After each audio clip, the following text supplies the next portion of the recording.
जीवन हमें एक मौका देता है, इसलिए जब भी सही कॉलेज चुनने का समय आए तो सिर्फ मंगलायतन यूनिवर्सिटी आपके बेहतरीन भविष्य और सर्वांगीण विकास के लिए। अमेरिका के लॉस एंजलिस शहर में लगी आग 11वें दिन भी बेकाबू है। कई इलाके अभी भी जल रहे हैं और उनके नजदीक रहने वालों को घर छोड़ने के लिए कहा गया है। इस बीच आग से मरने वालों की संख्या बढ़कर अब 27 हो गई, जबकि दर्जनों लोग झुलस गए हैं। अभी तक 12,300 से ज्यादा भवन जलकर राख में तब्दील हो गए। करीब $150 अरब से ज्यादा के नुकसान का अंदेशा जताया जा रहा है।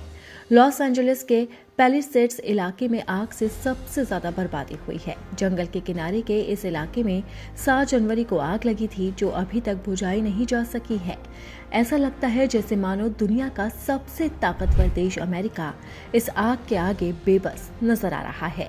इस इलाके का 23,713 एकड़ यानी कि 96 वर्ग किलोमीटर भूभाग आग की चपेट में आ चुका है। अब जबकि हवा की गति कम हो रही है, तब माना जा रहा है कि हफ्ते के अंत तक आग को काफी हद तक काबू में कर लिया जाएगा, जबकि इटन इलाके का 14,117 एकड़ यानी कि 57 वर्ग किलोमीटर इलाका आग की चपेट में है। प्रभावित इलाकों के आधे से ज्यादा भूभाग पर आग बुझ चुकी है। अमेरिका की नेशनल वेदर सर्विस ने कहा है कि इस हफ्ते की शुरुआत में हवा की जिस तरह की गति तेज हुई थी, कुछ वैसी ही आशंका 20 जनवरी से शुरू होने वाले अगले हफ्ते में है।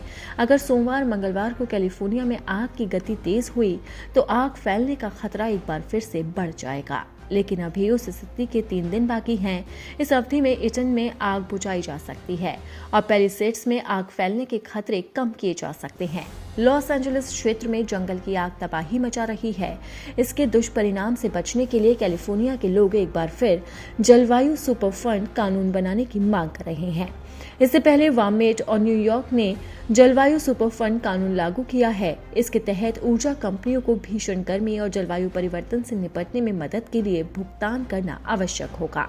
सेंटर फॉर बायोलॉजिकल डाइवर्सिटी के क्लाइमेट लॉ इंस्टीट्यूट के निदेशक केसी सीगल ने कहा है कि करदाता जलवायु जनित आपदाओं का 100% बोझ उठा रहे हैं। उन्होंने कहा कि इस तरह के कानून से कैलिफोर्निया वासियों पर से कुछ बोझ कम हो जाएगा।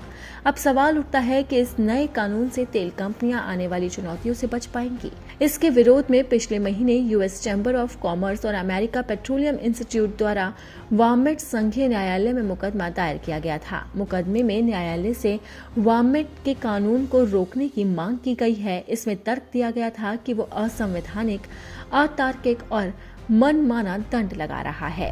अब अमेरिका में आग का तांडव लगातार बढ़ता जा रहा है, जिसके आगे दुनिया का सबसे शक्तिशाली देश अपने घुटने टेकता नजर आ रहा है और लोग मौत के साए में जाते जा रहे हैं। अब तक इस आग की वजह से 27 लोगों की मौत हो चुकी है, जबकि $150 बिलियन का नुकसान हो चुका है।